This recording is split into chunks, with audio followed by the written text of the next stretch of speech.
Assalamualaikum warahmatullahi wabarakatuh. Alhamdulillah hamdan yuwafi ni'amahu wa yukafi mazidah. Salatu wassalamu ala Rasulillah Sayyidina Muhammad ibn Abdillah sallallahu alaihi wa sahbihi wa man walah wa man tabi'ahum bi ihsanin ila yaumil qiyamah. Wala haula wala quwwata illa billah, amma ba'd. Semua ibu-ibu yang hadir pada hari ini, semua ibu-ibu yang hadir pada kesempatan ini, mudah-mudahan kita nggak pulang kecuali kita bisa jawab pertanyaan malaikat kubur. Kita nggak pulang dari tempat ini kecuali kita nanti dikumpulin bareng-bareng di surganya bareng Nabi Muhammad Sallallahu Alaihi Wasallam. Sebelum ngaji Bu, Ane ada cerita. Ini baru Ane baca tadi ceritanya. Mudah-mudahan cerita ini bermanfaat nanti buat kita Bu. Amin ya Rabbal Alamin. Wadil Imamil Ajali qal, dari Imam Ajali, beliau mengatakan kanat imra'atun jamilah di Makkah. Ada perempuan yang cantik banget di Mekah. Bu, doain Bu, istri Ane mudah-mudahan dekat-dekat ini melahirin Bu. Amin. Mudah-mudahan Allah jadikan. Amin. Kanat imra'atun jamilah di Makkah. Ada perempuan yang cantik banget di Mekah. Itu udah dibagiin belum kertasnya tuh? Udah.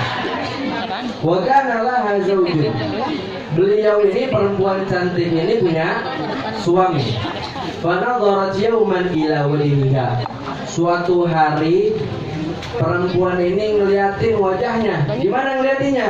Fil mir'ah, ngaca Bu. Ya. Perempuan yang cantik yang ada di Mekah ini ngeliatin ke kaca, ngeliatin mukanya. Faqalat li zawjiha, habis ngaca ngomongnya ke suaminya. Atara ahadan yara hadzal wajha wa la yaftadu bih. Apakah kamu melihat orang yang melihat wajah secantik ini enggak bakal kena fitnah? Siapa yang ngomong? Istrinya ngomong sama suaminya. Ini wajah yang cantik ini orang kalau melihat juga pasti suka, kata istrinya. Qala, lalu suaminya menjawab, Ubaid bin Umair, ada orang soleh namanya Ubaid bin Umair. Itu kalau melihat muka ente yang segitu cantiknya nggak bakal tergoda. Siapa namanya? Ubaid bin Umair. Qalat, lalu perempuan ini istrinya ngomong, fa'adzin li fihi fa'aftinannahu. Izinin Ane pengen buat dia tergoda sama Ane. Padahal istrinya cantik, barengan orang tercantik mungkin di zaman itu.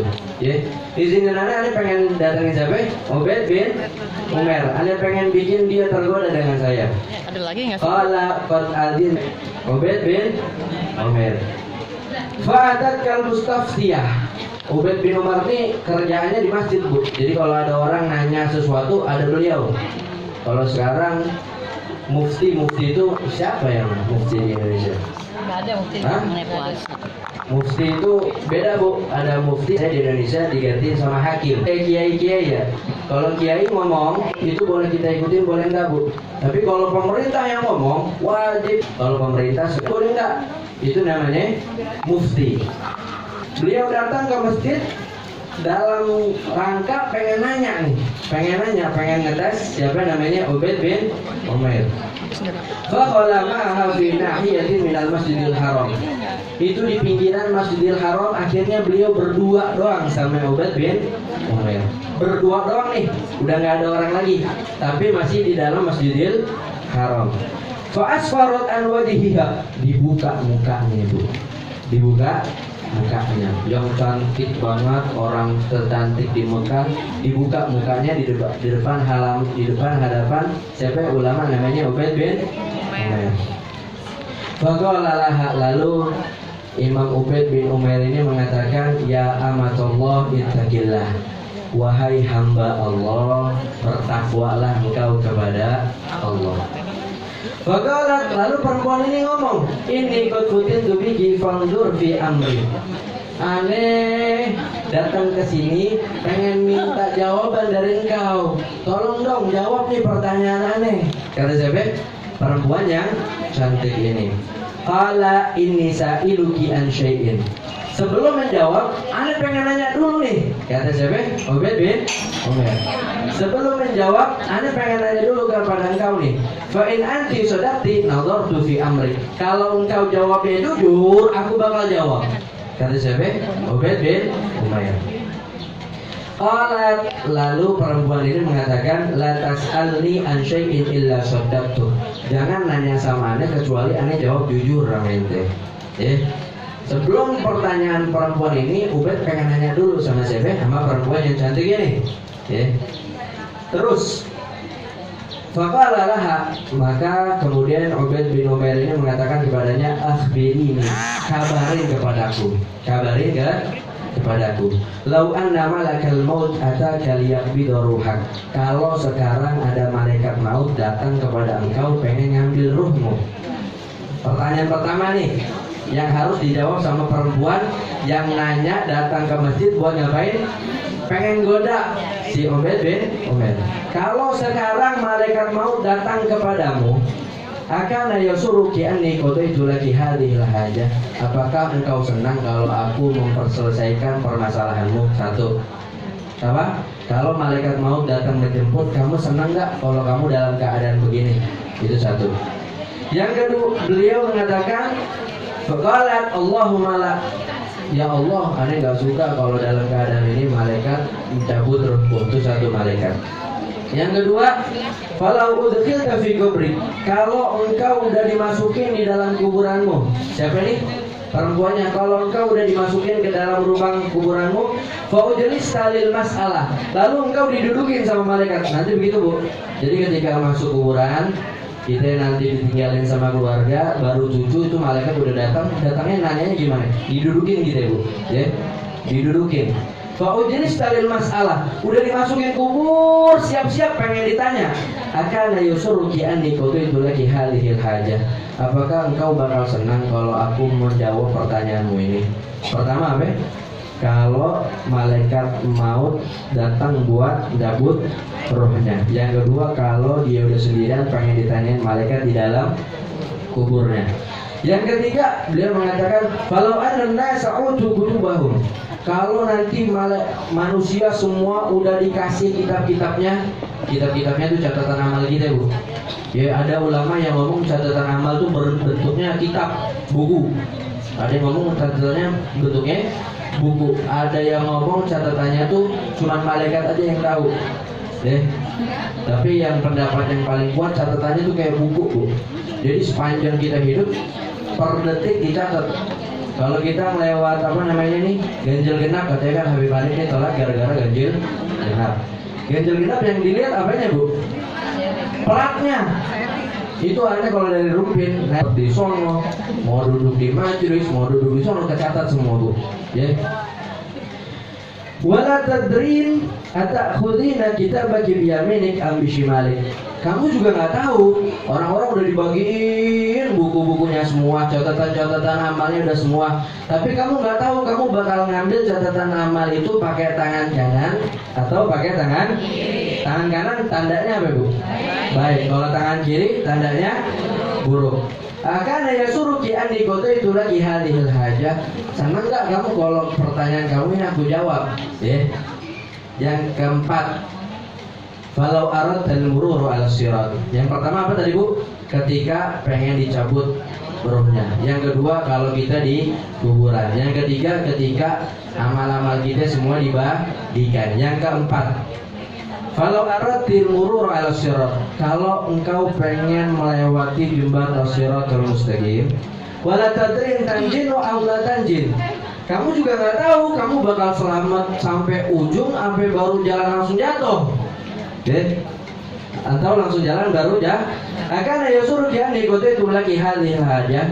Kamu senang nggak kalau pertanyaan ini saya jawab? Yang terakhir, Bu, falau ji'a bil mawazin. Kalau engkau didatangin sama timbangan amal, la tadrin tafin atau tasfalin, kamu juga nggak tahu timbangan amal kamu bakal jadi berat atau bakal jadi ringan. Akan ya suruh dia itu lagi hadhil hajah. Qalat Allahumma la. Enggak, saya nggak mau deh kalau gini, nggak jadi nanya. Ya. Yang terakhir ini paling serem, Bu. Pertama apa tadi? Pertama, ketika ruh pengen dicabut. Kedua, ketika dimasukin kuburan. Ketiga, ketika amal-amal kita dibagiin. Keempat, ketika kita pengen melewati Shiratal Mustaqim. Yang terakhir ditanya sama Ubaid bin Umair yang lagi pengen dicoba dites sama perempuan ini.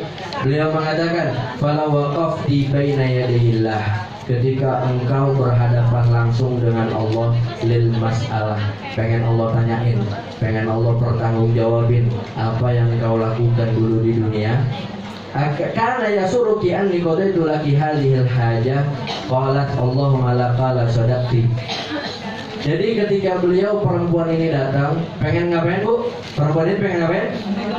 Pengen menggoda. Pengen menggoda. Cuman datangnya dalam bentuk pengen nanya permasalahan agama, pengen nanya permasalahan agama. Malah ditakut-takutin. Kalau saya jawab, kamu juga harus siap jawab pertanyaan saya. Kamu siap gak? Nanti kalau lagi nanya pengen goda saya, nanti diambil ruhnya. Nanti pengen nanya, bayangin kamu ada di kuburan. Kata perempuan ini, enggak jadi, saya pengen nanya, enggak jadi, saya godain kamu.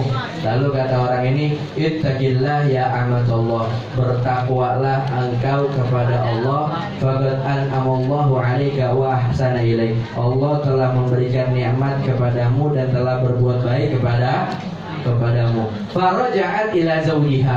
Habis pengen ngetes enggak jadi, ketakutan, balik ke suaminya. Faraja'at ila zawjiha, pulang balik. Yaqul, lalu suaminya ngomong, mali wali Ubaid. Yaqul, ma sanati, apa yang kamu lakukan sama Ubaid bin Umair? Datang pengen ngeledekin, pengen ngetes, sekarang pulang ketakutan. Ma sanati, apa yang kau telah lakukan sama Ubaid bin Umair? Faqalat, lalu perempuan ini mengatakan, anta battal, kita ini jagoan. Wadah nubaqtalun, semua kita nih jagoan. Kenapa jagoan? Udah tahu umur cuman paling lama 80 tahun. Udah tahu 90 tahun nggak bisa jalan lagi.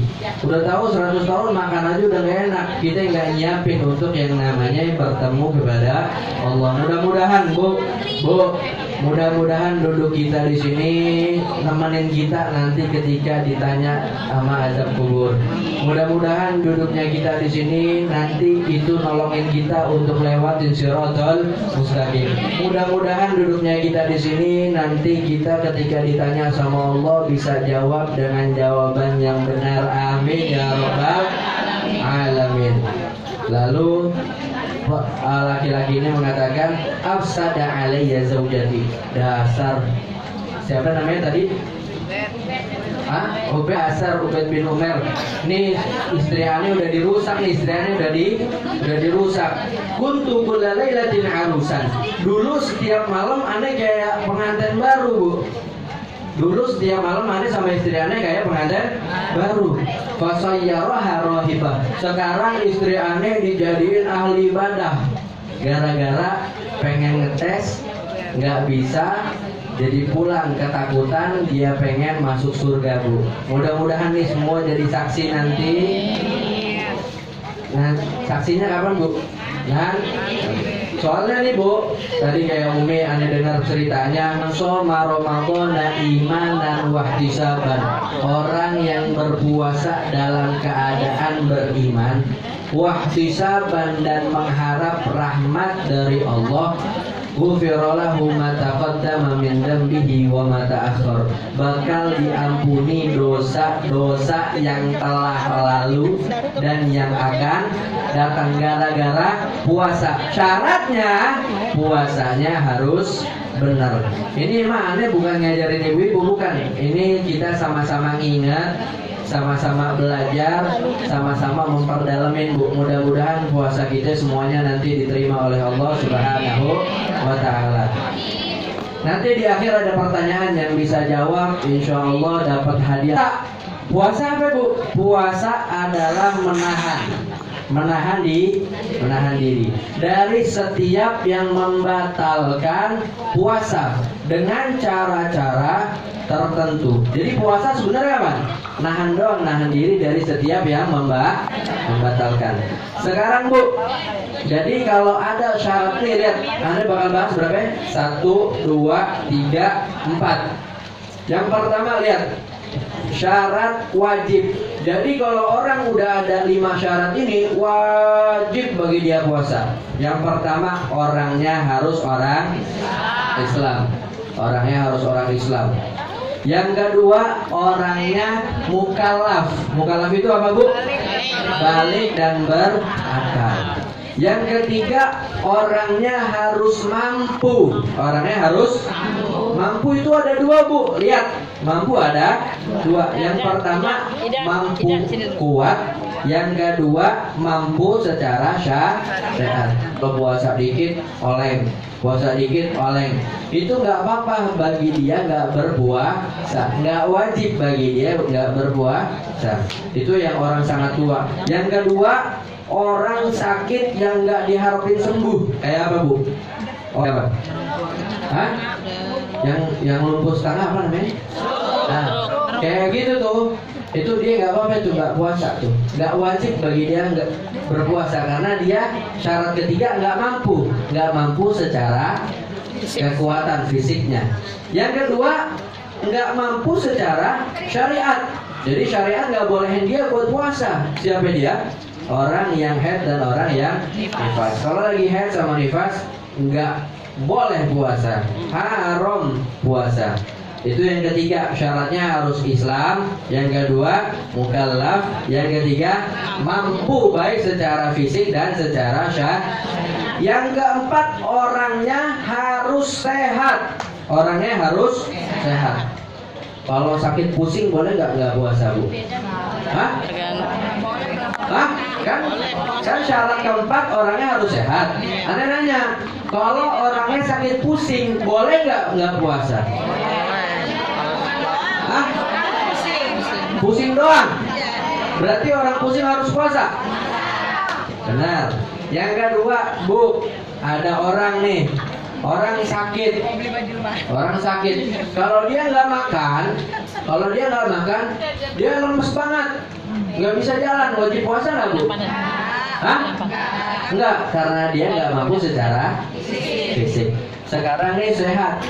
Boleh bagi orang yang sakit. Lihat Bu, yang takut binasa. Kalau dia nggak makan, dia bakal mati. Kalau dia nggak minum, dia bakal mati. Boleh nggak puasa bagi dia? Atau orangnya takut bertambah. Kalau dia nggak makan, penyakitnya yang harusnya 1 jadi 5. Kalau dia nggak minum, penyakitnya yang harusnya titik doang jadi banyak. Wajib bagi dia nggak puasa. Yang terakhir Bu, kalau dia nggak makan atau dia nggak minum, nggak sembuh-sembuh, ya. Kalau yang takutnya binasa, boleh nggak puasa. Kalau takut bakal bertambah lama, boleh nggak puasa. Atau lama banget nanti sembuhnya, boleh juga nggak berpuasa. Karena dia syaratnya nggak terpenuhi. Dia lagi dalam keadaan nggak sehat. Yang kelima Bu, dia harus syaratnya bermukim. Syaratnya bermukim itu apa Bu? Mukim itu nggak berpergian.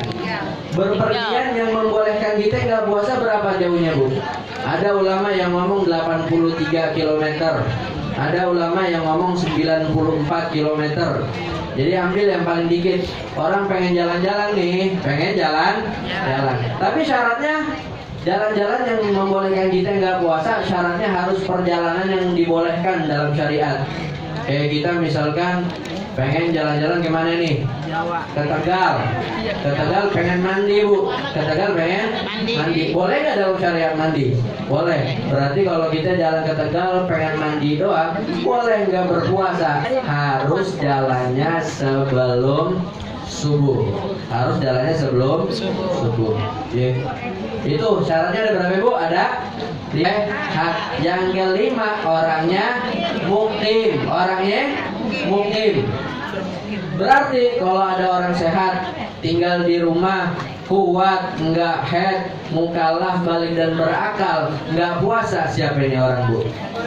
Orang gila. Makanya Anda dulu punya teman di pondok dia punya kaidah. Kalau orang nggak pengen ngikutin aturan namanya orang gila. Orang gila bebas. Itu syarat wajib, Bu. Jadi kalau ada orang syaratnya udah Islam, mukallaf, mampu, sehat, mungkin nggak puasa, orang gila. Anda pernah bahas ini di tempat, Bu, bahas tentang waduh itu lagi ngomongin dipelototin benar-benar, Bu. Kayak semua, Bu, ya. Wajib ini yang paling penting. Ini yang paling penting. Rukun puasa. Rukun puasa ada berapa?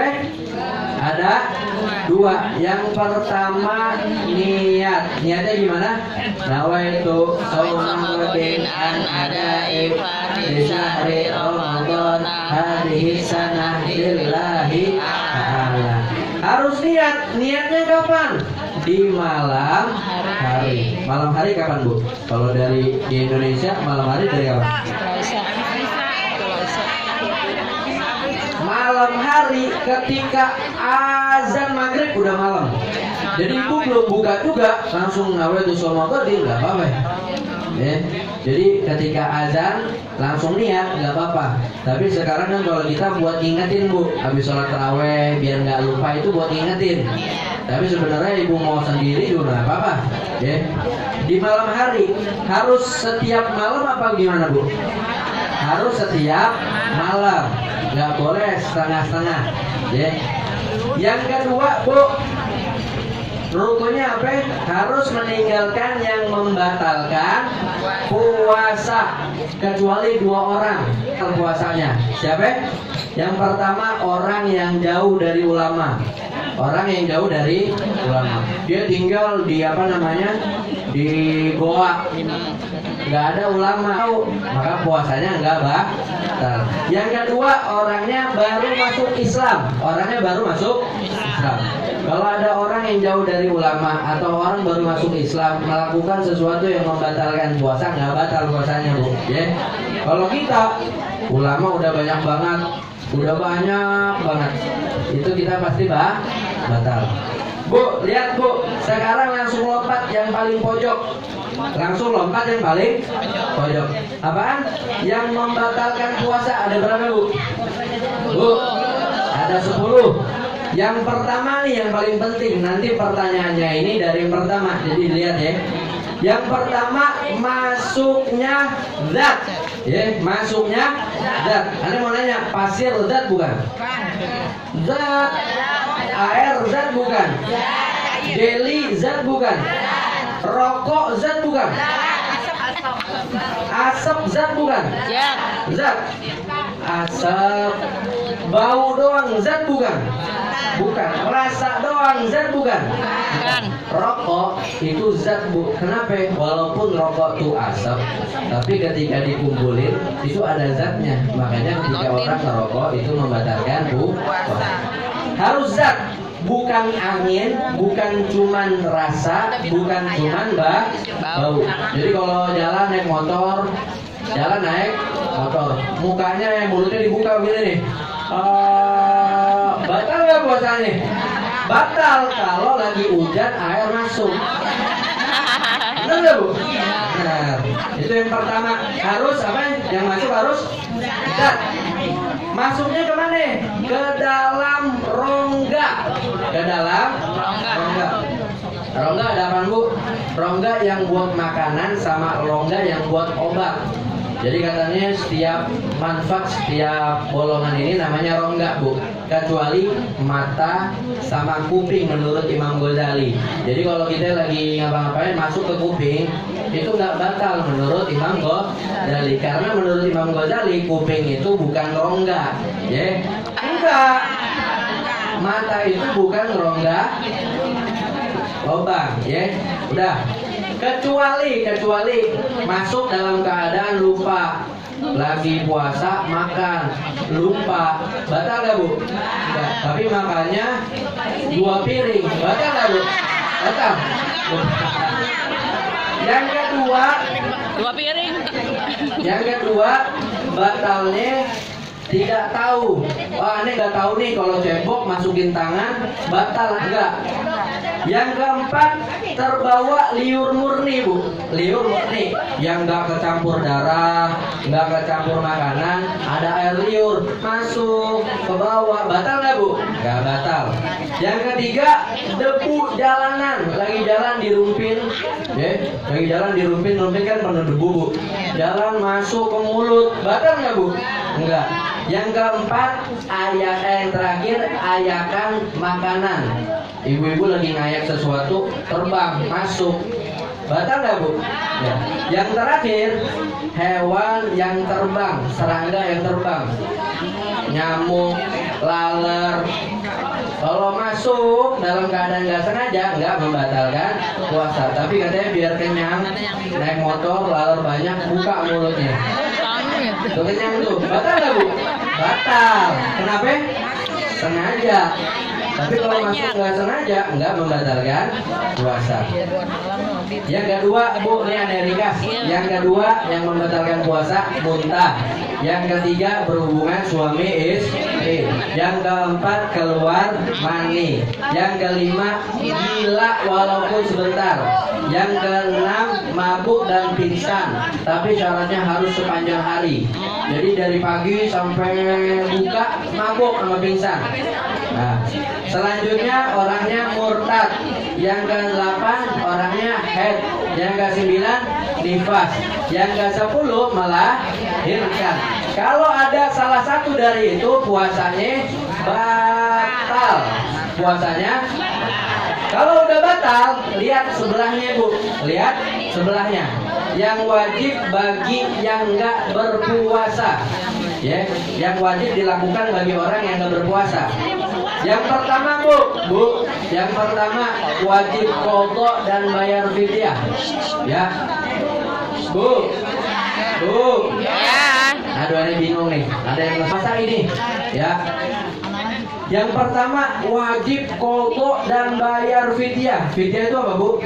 Fidyah itu makanan pokok di suatu negeri, ukurannya kayak kita lagi ngadain tangan buat berdoa. Anda lihat di ukuran-ukuran itu sekitar 0,75, pokoknya sebelum sekilo kurang 0,75, ya, itu satu fidyah. Wajib bagi orang yang ninggalin puasa, wajib bagi dia qadha dan fidyah. Siapa aja? Orang yang takut orang lain. Siapa orang lain takut sama orang lain? Ibu lagi nyusuin, ibu lagi hamil, takut nih kalau aneh nggak makan atau aneh nggak minum, nanti anak aneh kenapa-napa. Kalau takutnya gara-gara anak, wajib bayar apa? Fidyah sama Tapi kalau ibu takut, kalau aneh nggak makan, nanti aneh sakit, anak aneh sakit, wajib qadha doang. Kalau takut sama anaknya doang, wajib bayar qadha sama fidyah. Tapi kalau takut sama ibu juga, sama anaknya juga, cuman bayar qadha. Itu yang pertama. Yang kedua, orang yang menunda mengqadha dan mungkin. Ibu-ibu biasanya kan haid, nggak sholat, nggak puasa, itu kan wajib qadha. Ini udah sampai pengen Ramadan, padahal waktunya banyak tuh buat puasa, buat qadha, tapi nggak diqadha-qadha. Nanti ketika mengqadha harus qadha dan bayar fidyah. Itu yang pertama. Yang kedua, wajib bagi dia mengqadha doang, Bu. Mengqadha doang. Siapa yang wajib bagi dia mengqadha doang? Orang yang pingsan. Orang yang pingsan atau mabok, tapi pingsan sama mabok nggak disengaja. Kalau disengaja, nggak boleh tuh, Bu, haram. Orang yang meninggalkan puasa 1 hari doang tanpa uzur dan keringanan, dia nggak bakal bisa gantiin puasa 1 hari sekalipun dia puasa sebulan penuh, Bu. Setahun penuh, ya. Yang kedua, tidak niat di malam hari. Tadi malam hari kapan, Bu, waktunya, Bu? Dari mulai azan maghrib sampai sebelum azan subuh, tuh namanya malam hari. Dia nggak niat di malam hari, wajib bagi dia mengqadha. Dan wajib bagi dia nggak boleh makan dari pagi sampai malam. Tapi harus qadha juga. Tuh, kalau nggak niat di malam hari. Yang ketiga, sengaja nggak puasa, wajib bagi dia untuk qadha. Yang ketiga, Bu, wajib dia nggak usah qadha, tapi dia cuma bayar fidyah. Siapa orang yang nggak usah qadha tapi cuma bayar fidyah? Siapa? Yang pertama, orang tua renta. yang nggak mampu secara fisik, wajib bagi dia untuk bayar fidyah, nggak usah qadha. Yang kedua, orang sakit yang nggak diharapin sembuh, kayak orang stroke tadi, atau orang yang sakit nggak diharapin sembuh, itu wajib bagi dia ngapain? Fidyah doang, nggak usah qadha. Yang terakhir, nggak qadha dan nggak fidyah. Siapa? Orang gila yang gilanya nggak disengaja. Ya. Jadi puasa dari kapan, Bu? Puasa dari mulai azan subuh sampai azan maghrib. Niatnya dari mulai azan maghrib sampai sebelum azan subuh. Pertanyaannya, Bu, yang bisa jawab langsung angkat tangan. Nanti ada hadiahnya, insya Allah. Hadiahnya umroh. Mudah-mudahan semuanya kita bisa umroh. Amin. Pertanyaannya satu, tapi jangan jawab rame-rame. Ini pertanyaannya, yang bisa jawab dapat hadiah insya Allah. Bu, ada orang. Ketika azan dia masih minum, masih makan. Ya. Kan katanya ada ulama yang mengatakan ketika masih azan berlangsung itu masih boleh minum, azan belum selesai masih boleh makan. Pertanyaannya, puasanya batal enggak? Ya. Right. Bu, batal. Kenapa, Bu? Azan selama subuh masih azan itu masih boleh makan sama minum. Padahal malam hari untuk waktu niat itu harus kapan, Bu? Sebelum subuh. Azan itu tanda masuknya waktu. Jadi kalau kata orang selama masih azan masih boleh makan boleh minum, salah. Karena azan itu tanda masuknya waktu. Waktu fajar udah masuk dia masih makan, batal nggak puasanya? Wajibnya ngapain? Mengkodok. Gara-gara batal. Dan dia juga wajib buat nahan sampai malam nggak makan. Nah, itu siapa namanya ibunya? Siapa namanya, Bu? Ibu namanya siapa? Ibu. Waalaikumsalam warahmatullahi wabarakatuh.